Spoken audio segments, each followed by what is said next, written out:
Hi everyone, these are early shots of the 120. This is about maybe 3-4 years ago, soon after the pandemic. Um, this is currently the way, not currently, but prior to an update, this is the way the tank was looking. I have about 20 discus total in there and a bunch of other community fish in a nicely overstocked tank on purpose. One of the viewers pointed out that I had too much fish. Doesn't mean to be offensive, but I said no offense taken. It's on purpose. I like the lively colors and the movements, but with regular changes and maintenance, they do remain healthy overall. This is a end view of the updated and re-scape thing. I have bought some other pieces of wood for upcoming 90-gallon and 120 project, and this piece of driftwood was in the 60-gallon cube, and I have bought the other pieces, which I will show you soon. And my wife said, why don't you just, instead of putting those in the new tank or in the 120, why don't you just exchange them? Because this piece, although I always liked it in the 60-gallon, it was always proportionally maybe was large for the tank, but I like the look, and this is always changed thing. This is the way it looked in the 60-gallon cube. This piece I had bought for an upcoming project. This different views of the same piece, and excuse me.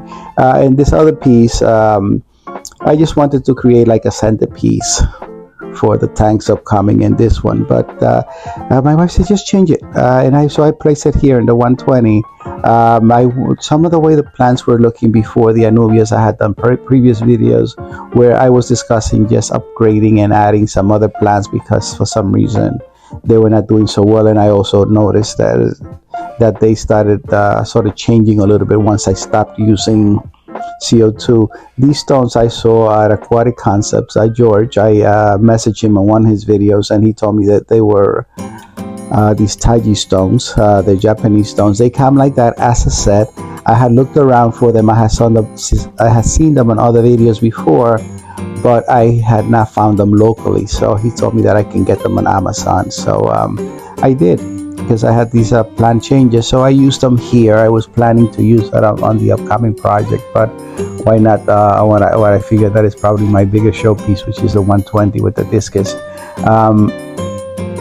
So I made some changes. See, I probably will still swap out some of these Anubias that are on the pleco caves there. Previously, that large piece of driftwood was nicely planted and decorated with the various Anubias nana and Anubias petite, but of course the salad piranhas on the other tank, the Buenos Aires tetra, they was hard to keep any plants on them, so eventually as they killed them I removed the branches that remained. So far I'm happy the way this change is looking. They still have enough room to swim around.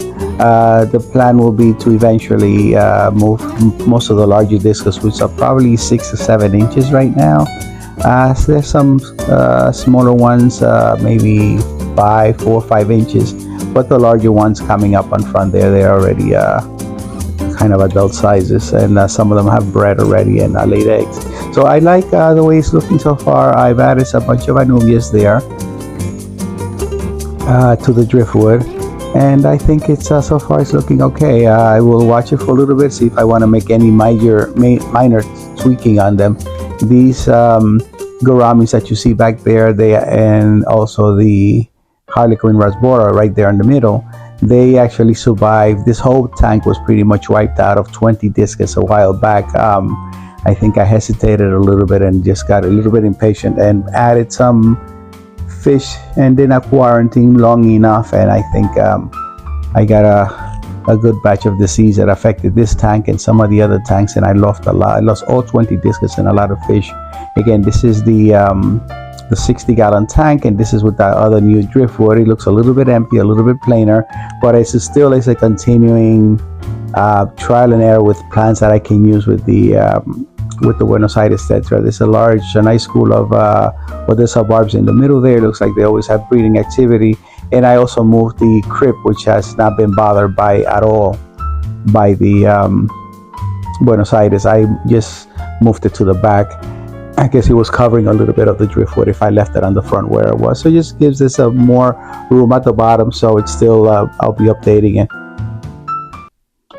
One of the nice thing about the aquarium hobby and aquascaping is that if you don't like something, you can always change it and add to it, take away from it until, you know, it's pleasing to the eye. That's the whole idea, is having fun, enjoying the hobby, and doing something that makes you feel good and look good to the eye. And this is in my living room, mostly where most of the tanks are, within the living room area and dining room area. It's a decorator piece, really. The aquariums, they're not an eyesore. I want them to look nice, to be pleasant. So there's always a focal point. Anybody comes in, a delivery person, anybody says, oh my God, can I look at the tank? So they enjoy the fish, and they enjoy the beauty of them. I think most people, even if you don't want to keep fish, you can certainly always look at somebody else's tank. And like people who don't want children, I said, no, I'll take care of my nephew and my niece, but I don't want my own children. So certainly it's a responsibility, but like anything else, you enjoy your children, you enjoy your fish, you enjoy your tanks. So it's whatever makes you feel good in life and whatever gives you pleasure and hope. Thank you so much, and you have a great day.